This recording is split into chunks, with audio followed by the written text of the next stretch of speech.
আপনি আমার জীবনে না আসলেও পারতেন, কারণ আপনি ভালো করেই জানতেন আপনি কখনোই আমার হবেন না। তারপরেও এলেন, সময় কাটালেন, আমার সুস্থ হৃদয়টাকে নষ্ট করে চলে গেলেন। আমি ভালোবাসাকে সত্যি ভেবেছিলাম, আর আপনি সেটাকে খেলনা বানালেন। আপনার অভিনয়টা এতটা নিখুঁত ছিল, আমি বুঝতেই পারিনি আমি ঠকেছি।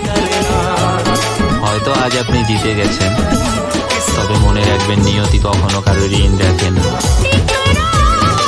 আপনিও একদিন কারো উপর বিশ্বাস করে ঠকে যাবেন, সেদিনই বুঝবেন একটা সুস্থ হৃদয় নষ্ট করা কতটা ভয়ঙ্কর।